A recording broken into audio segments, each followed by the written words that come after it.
This was my identity. Nobody talks about how freaking hard it is to be a dentist. What most people talk about is how this affects the patient. What nobody talks about is how this affects us. Dentistry is ready for this. Now is really the time. Welcome to Wellness and Dentistry, where today we're going to talk about the changing landscape of the path to dentistry. I'm joined by my good friend and co-host, Dr. Kyle Stanley, who's a dentist, tech entrepreneur, speaker, and researcher. And I'm Dr. Martin Mendelson, a disabled dentist, coach, speaker, and author. And my first book, One Move Makes All the Difference, is available for pre-order and will be out in less than a month. And together we've helped thousands of dental professionals pursue wellness and dentistry. And if you're unfamiliar with us, please, we invite you to check out our respective links, websites, and course offerings on the wellnessanddentistry.com website. So Kyle, we're going to get in it today and talk about the future of our profession. What say you? Yeah, well, the big news is that there is a new bill from the US government that is now going to cap GradPLUS loans. Yep. So what this means is that previously there wasn't a cap to GradPLUS loans. So like for me, I went to school at USC 16 years ago, and they told me you're going to graduate with $400,000 worth of debt. I said, cool. All right. Sign. Yep. Now today, or not today, I don't know when this actually goes into will be live, but that is the new bill. Nowadays, let's say, or very soon, they will say, okay, now it's $500,000 at USC, and the GradPLUS loans will cover $250,000. Yep. So now your other options are getting private loans, which will probably have a much higher interest rate. Yep. Or paying for it yourself, but I don't know very many students that just have $200,000, $300,000 laying around. Or you say, I can't afford this path. Yeah. And what I wanted to talk about today is how dentistry has changed, and also how the investment to be a dentist, and this is, in the US, of course, because we're talking about school loans, which don't really exist in many other countries. So let's go back to the 70s. All right. Yeah. Let's go back to when my father graduated in 1976. And he graduated with what would today be about $40,000 to $50,000 of debt. Yeah. I know when he got out of school, he was making about $100,000 a year, which is crazy for 1970s. Yeah, that was a lot of money back then. A lot of money. Yeah. And to put this into perspective, my parents, maybe 2 years out of school, 3 years out of school, something like that, bought a house about 20 minutes from the beach, not on the beach, but, coastal, for about $70,000. Oof. Yeah. So he was making enough to buy a house every year. Yeah. Not when you take into account his overhead, but just from a gross standpoint. Sure. That same house today is 1.7 million. Oof. And many dental students are getting out of school making $150,000 a year. Yeah. So the dental students' income has gone up, not dental students, let's say new doctors, baby doctors. The income has gone up 30%. The home prices have gone up. I don't even know what that is. It's insane. And it's like 25 times. Yeah. And the student loans have gone up about 10 times as well. And we hear these stories a lot where I now hear it with a lot of, let's say, boomer doctors that are, my dad's age, and they hear people like me or even younger complaining about it's a challenging profession right now, or, the mental health of it. And I think they forget many times that back in the day, they just put up a shingle and people walked in the door. Yeah. And insurance was paying $250, or insurance was paying $1,500 a year. Yep. And crowns were $250 so people could get Mhm. multiple restorations done. Yep. I'll stop there and just get your opinion on that aspect of history, and then we'll go a little bit later and talk about how this new government bill may affect these Yeah. other parts. Yeah, it's kind of mind-numbing if you think about it. Just the escalation in costs of everything, but also not to well, sorry, the cost of everything, while at the same time the reimbursements not in increasing significantly on an insurance side, nor the gross income side. So Yeah. it's the inequality of the revenue versus expense side is just it's just wild. And so that's something that's a huge challenge. And so now you're going to add in a larger debt load to these recent grads. And so the question then becomes, which is kind of why we're talking about this, how's it going to ultimately affect our profession? What's it gonna force, or let me rephrase, what change might it force relative to this inequality on the expense versus revenue side, so to speak? Yeah, and that's really the discussion today, I think, is the supply and demand discussion with dentistry. Yeah. When I applied to dental school, if I remember correctly, it was something like 1,200 people were applying for Hmm. 144 spots, if I remember Yeah. correctly. Yeah. And so I'm lucky I got it. Now, I believe it's something like 3,500 people applying for 144 spots. Wow. And so even when you talk about when I graduated, within was like, I graduated in 2010, um, it was expensive to go to Hmm. school, Hmm. especially where I went. I went Yeah. to one of the most expensive schools in the world, but you could get out and you could still make good money over Hmm. time. And, you could, if you bought a house 10 years ago, you could Yeah. still buy a house. I'm wondering how this is going to affect dentistry because let's think about someone applying after this bill goes into effect. And like I said, I don't know when it actually goes into Hmm. effect, but let's say that someone is applying next year. I don't know if we're going to have the same amount of applicants, I doubt it. especially if the tuitions stay as high as they are. Right. It was very easy for me to sign on the dotted line because it was almost like play money. It Yeah, was it like, didn't seem real, did it? no, it was like you're going to give me all this money and like I'm going to be a rich doctor later and I'll pay it off. Yeah. Yeah. Everyone else in the past did fine. But when you're getting to the point of where now I'm taking private loans, now the interest rates are higher, you know, I think this will change the application pool. So, Hmm. what could either happen is you have less people applying, so it's easier to get in. Hmm. What could also happen is you only have rich kids Yeah. apply whose Yeah. parents are willing to pay the difference. Hmm. And I mean, Well, my dad is a dentist. My dad didn't have money to pay for my school. sure. Well, I also wonder this. How will it affect the retiring dentists? Because if you have this smaller numbers of people coming out, assumedly, and they are also having higher levels of debt coming out, then where's the money going to come from to buy these practices that the dentists are looking to get out as their retirement plan? That's a really interesting point. You know? And I think where this discussion goes is the supply and demand curve going to impact the dental schools enough to where they have to make a change? A lot of people are like, "Oh my gosh, the schools just keep going up in price every year, every year, every year."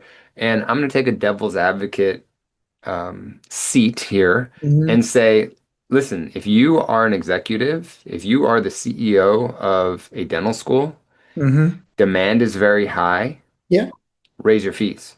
Yeah. Now, of course, do I think that's the right thing to do? No. But from just a basic business standpoint, if you have Sure. much more demand than you have supply, you raise your fees. And Martin and I tell dentists to do this all the time. Yeah. Oh, You totally. know? Yeah. Yeah. And so it's hard to blame the dental schools for doing this. If you have 3,000 people applying for 144 spots, just raise the fee until you have Hmm. 200 people apply. I mean, you could make it $500,000 a year, really. Yeah. Yeah.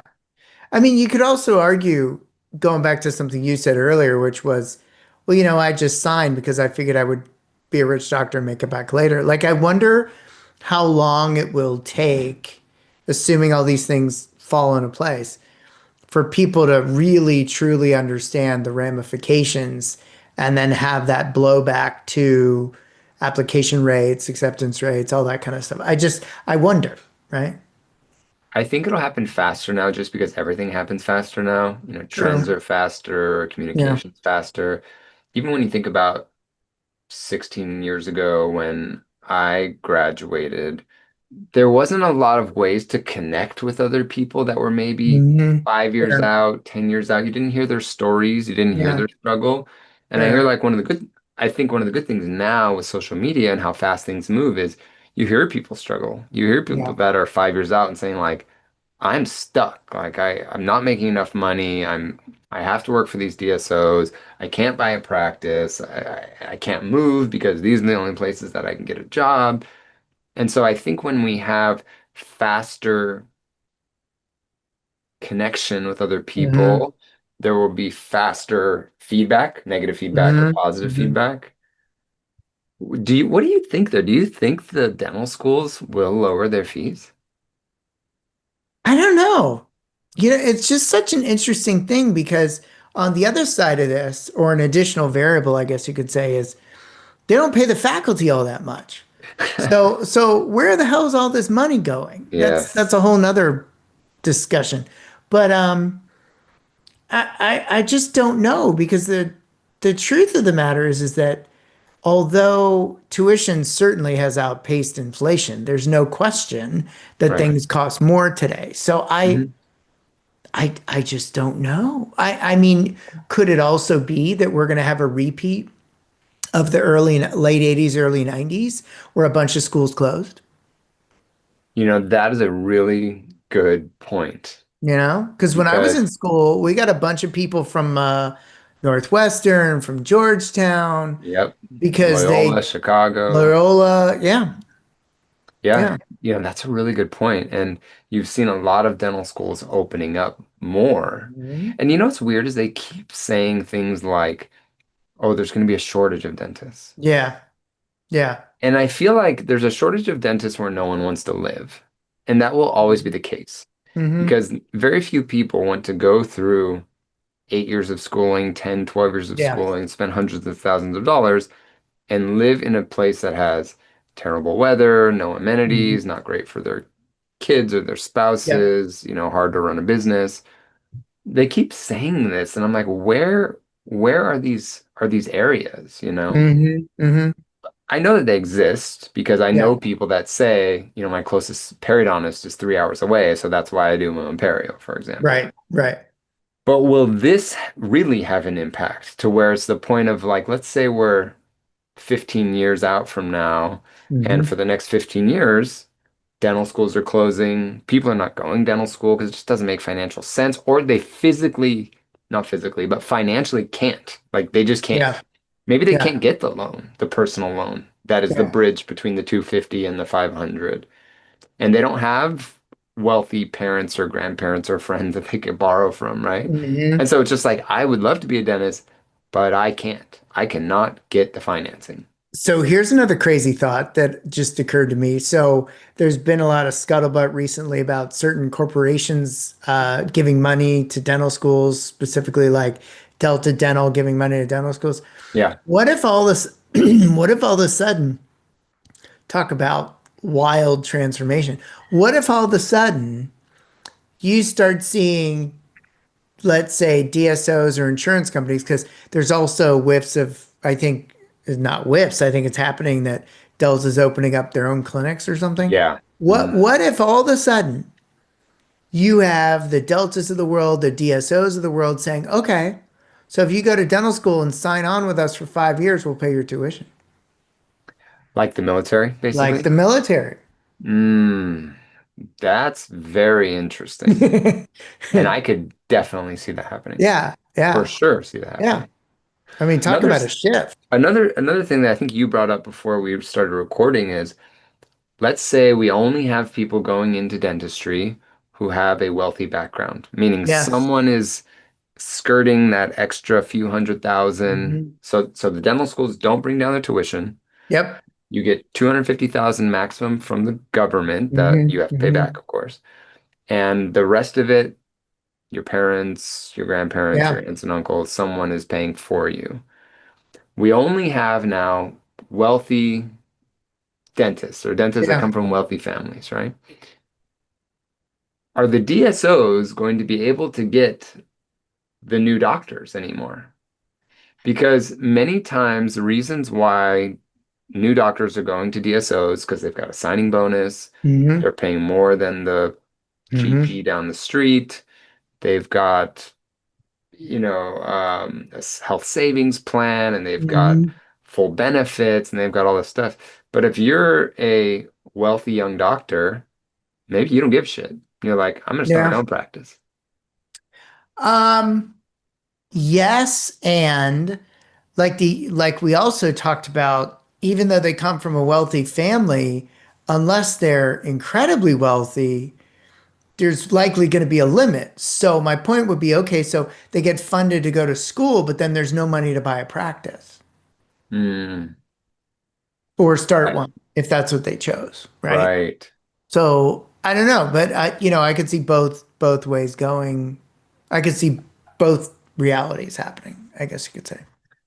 Yeah, there's so many supply and demand curves Hmm. happening here, right? You have the supply and demand curve from the dental school aspect, Hmm. meaning how many applicants do we get compared Hmm. to how many seats we have in the sim lab or in Yeah. the clinic. Yeah.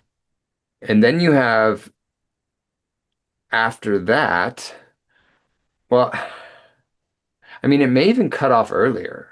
You may even have people not even go the route of dentistry or medicine. I mean, we haven't even talked about medicine, but Hmm. they may not even go in the medical route. I'm including Right. dentistry here because they're like, listen, people are telling me that I'm not even going to be able to get the loans for the schools. I Right. checked on this school, it's $450,000. The government's only going to offer me 250. And let's say interest rates on personal loans are 17%. Hmm. Yeah. And they start the day that you start school Hmm. or the day that it's dished out, you Yeah. know? Yeah. Yeah. So you may have something happen to where people aren't even going down the science route anymore. I mean, there's so many ripples that can Yeah. happen by this one change. Yes. And the wild thing is, obviously, we don't have a crystal ball. And so all this is supposition, while at the same time, it's something to think about, particularly if you're a younger dentist that's just out in practice. I mean, you could even extrapolate and say, okay, so let's say you just got out in the last 2 to 3 years. And all of a sudden, 20 years down the road, when you're at your highest earning years as a clinician, now all of a sudden there's so many fewer dentists out there that now all of a sudden you can raise your own fees. Like there's so many ways you could go with this. Yeah, well, you know what? That was one of the supply and demand curves that I meant to say, and then I Yeah, forgot about yeah, it in my little rant here, is yeah. that going back to the 70s when my dad got out of dental school, he told me, he said, you just put dentist in front of your Hmm. building and you get 30, 40 patients walking Hmm. in, unless Hmm. you're in the middle of nowhere. Yeah. And because insurances were great, I think that, um, I don't know, that just like people showed up, is what he Hmm. said. It Hmm. wasn't as hard, and there wasn't competition. There wasn't as much Yeah, competition. totally. And now you go to places, major cities, like we've talked about it before. My Hmm. building has 52 dentists in my Yeah, building. Now, of course, we're in a big city too, so we've got yeah. 50 million people But or still, whatever. that's a hell of a lot of dentists in one But building. still, it's a lot of dentists, right? If we have this supply and demand curve where dentists, there aren't as many of them because of Hmm. because they're not able to afford dental school or they're not Yep. choosing to even go in the first place, then you may have this thing coming back to where dentistry becomes, there's more demand for us. Well, and then another ramification relative to access to care, what happens if, reimbursements are bad enough today? So what happens when you have all these people coming out and they do the math and they say, well, I need patients, but I can't afford to operate at a loss. So now all of a sudden we're now in an access to care problem because most of the dentists don't even take insurance anymore. I think that could be a good thing though. But it's not, I mean, I could see it both ways. It's a huge problem from an access to care perspective, but yeah, but again, that's another ramification potentially. Because it's kind of like people that are getting dental insurance now, they're paying for it, but Hmm. they're not really getting anything back. No, So it's like, just save that money yeah, and just pay for it out of pocket. Now, they may still not be able to afford it. yeah. Well, perception's reality though, and people still think that dental insurance is insurance, which we both know it isn't. It's a True. discount plan at best. But the public thinks that it's going to be their saving grace when the reality is it's only going to cover up to 1,500 or 2 grand a year depending on the plan. So You know what, it's you know what else I just thought of mm, is what this could make is the supply and demand curve shift based on dental school. yeah. So you have schools like where I went Yeah. and like NYU and like Mhm. UPenn and these schools that are over $500,000 to go to, but you still have schools that are $250,000. Yeah, And so these in-state, non-private schools may just flourish. And true. and maybe they are the ones that now get bigger Hmm. and they keep their tuition and they kind of do it as a, higher volume, lower fee kind of Yeah. school. Yeah. I mean, that may really force, again, it's supply and demand, right? You have, well, if Hmm. everybody's applying to, I don't know, some Texas dental school that is in Hmm. state, I can't even think of one. And they're not applying to USC, UPenn, Columbia, NYU because they're all $500,000. Hmm. I mean, some of these schools may get totally flooded, and these other schools are going to have to do something to compete with that. Yeah. Yeah. It's wild. It's so crazy to think of. Hmm. And I've actually been waiting for this to happen because it's hard to blame the dental schools, like I said, because supply and demand, they run Hmm. businesses. We know that. Hmm. So unless the government cuts it off and says, hey, we, there's a cap here, Yeah. there's no incentive for the dental schools to lower their tuition. Yeah. No, it's fair. Well, here's another interesting thing that you could argue. There's a lot of people that don't like giving money to their dental alma mater because they feel like they paid a lot. Well, That's me. shoot, in this scenario, it's going to be worse because it's like I gave you five, $600,000 and you want what for what? It's Yeah. I mean, that's how I feel. They call me yeah, all the time. They're like, hey, I'm like, I paid yeah, $425,000 to go there. exactly, I, exactly. I don't need to give you any more. Come Yeah, on. yeah, yeah, I yeah, yeah. haven't even paid off my loans yet. Jesus, Exactly, you exactly. know? Yeah. So when you think about this, you think about where we were. You know what? Before I ask that Mm. question, do you think there was or is a golden age of dentistry? Well, having met your dad several times and talked about when he was, let's say, first in practice or, 10, 20 years out, and you said it as well, it just seemed easier. Hmm. Um, I started in dental practices from the age of 16, and I can tell you in all honesty, I never remember a discussion around we need more new patients. Mm. Not once. Wow. So when you just simply consider the cost of money and you simply consider the fact that reimbursement's basically been the same since dental insurance came out in the 60s, that 70s and early 80s, given that costs were lower, your Hmm. margins were larger, your profit was larger, and just it was just easier. So I think, and let's not forget, material science wasn't where it is today. And Yeah. so there were fewer procedures, there were fewer things to remember. There was no bonding protocol that you needed to remember. I mean, I started in 1986 and we were using like Herculite. Yeah. And, there was etch and bond, but that was about it. There was no like Hmm. primers or anything else. So, I I, wonder if you could spin that in a negative way though too, because I know that Martin and I are kind of putting on the rose-colored glasses for maybe the 70s and the 80s. yeah, You also have to know that in the 80s, when my dad bought their house that they still live in now, fair, I think the interest rates were like 16% or fair higher. point. Fair point. Yes. Another thing from a negative standpoint is workflow. So, like what Martin said is very true. There were less things to Mhm. know. You didn't have to know 3D printing. You Yeah. didn't have to know, digital scans. You didn't have to know that kind of stuff. Etching, etch for 30 seconds, prime for this long, bond for this long, cure for Mhm. how long, that kind of stuff.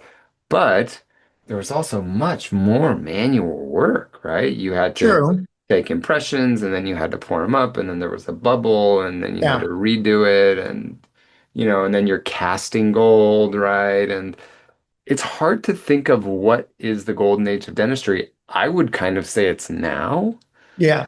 because of all the cool technology that we have. Mhm. Now, a lot of negatives have come with that technology as well, like you're saying. Yeah. But I think that there's no better time to be a dentist than now for some reasons.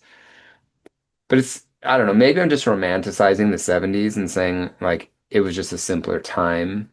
Y- Yeah. I think that you can look at it from either perspective and say it was a simpler time then, it's an easier time now. I think it depends on the perspective of not perspective, the angle with which you're looking at it. right.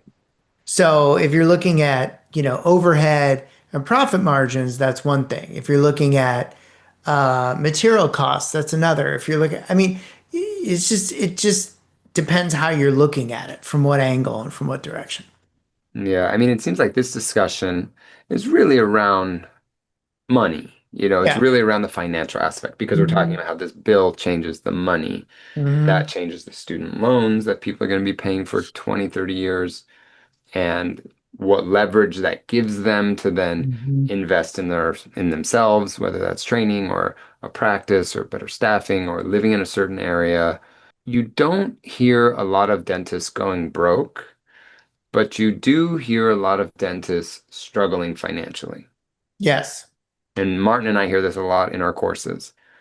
But what's weird is that they struggle financially at a very comfortable level. Does that make sense? Yeah. It's No, it almost does. like, It does. they have a house, they live in a relatively middle class area, right? They maybe have a practice, but they always feel like they could never get ahead. So one of the posts that I talked about recently, I should pull it up, is that dentists are called Henrys. Mm. And let me pull this up here. Oh, high earners, not yet rich. Oh. Not rich yet, sorry, not rich yet. Yeah. Yeah. Yeah. High Yeah. earners, not rich yet. Yeah. And I think that's what most dentists are feeling is that Mm. I make all this money, but where does it go? Yeah. Fair. And when you talk about how much this bill could impact that, Mhm. it's a lot. Mhm. Because if these dental schools bring their tuition down from 500,000 to 250,000, I mean, that could cut in half your payment that you make. Yeah. That payment every month allows you to make a practice payment Mm-hmm. or make a house payment. I mean, I know half of my student loans is easily a practice payment, Oh yeah. easily. Yeah. Yeah. So let's bring this into land. What is your thought on how this bill could impact the dental world of the United States? I think it's as paging Captain Obvious, we made a lot of supposition here, a lot of forecasting. I think the take home message is just keep your eyes open and your Mm, ears open to look for these trends, to see what's changing, to see, in your area if there are alterations that could benefit you from all different types of perspectives that we talked about in this episode, from, participating insurance to not, to, you know, renegotiating even loans, for your practice, et cetera, because that's something we didn't even talk about. I mean, there's all this office space. So if all these dentists retire and you don't have the pipeline refilled, so to speak, now all of a sudden there's going to be a lot of commercial real estate available, and then people are going to want to, be the owners are going to be more apt to negotiate lease agreements. wow, that's a great point. So I think the take home message is keep your eyes and ears open is what I think the whole point is. Yeah, when I think about it, it makes me excited a little bit because Hmm. I get messages a lot from dental students that are Hmm. like, do you think it still makes sense to go to dental school? Yeah. And I struggle with that Hmm. answer. I Yeah. really struggle with that. Because people ask me, would you want your son or your daughter to go to dental school? And I struggle with that too, Hmm. because I love dentistry so Yeah. much, but I see how much people are struggling. Yeah. And not just financially. I'm talking about, what we usually Sure. talk about on this podcast, which is mentally, physically, Hmm. emotionally. And to me, I see a little bit of light here that it's Hmm. like the dental schools have really just ran with it and said like, yeah, let's just charge whatever we want. We've got so many kids applying. Hmm. Let's just do whatever we want. And my goal is that I hope that this reels them in a little bit and brings them Hmm. back to reality. Like, okay, okay, okay, we had our fun for the last, 20 years. Yeah. Yeah. Everybody made bazillions of dollars. Now we got to get serious because no Hmm. one's going to be able to afford this. Fair. So I'm hopeful that this does something to change dental schools, reels them in. More doctors get educated at a reasonable amount. I mean, Hmm. $250,000 isn't something to scoff at, but it's Right. way better than 400, 500, 600, Totally. 800. 100%. So Yeah. that can make a big difference. So I tend to be optimistic, as does Martin. Yeah. So I'm hopeful that this makes a big difference in the positive for everybody involved. True. True. True. Well, guys, if you thought this was an interesting discussion and you want to send it to some of your colleagues, we would love that because I'm sure that they would like to hear this. I think this is a big topic in dentistry. I think it's going to be talked about even more. Hmm. I don't know how often bills can be passed or overturned or all of that. I'm really not an expert on that. But I think this puts a little pressure on the down schools that's been needed. So if you Yeah. guys like this, send it to a colleague, and we will see you on the next episode of Wellness and Dentistry. Bye bye.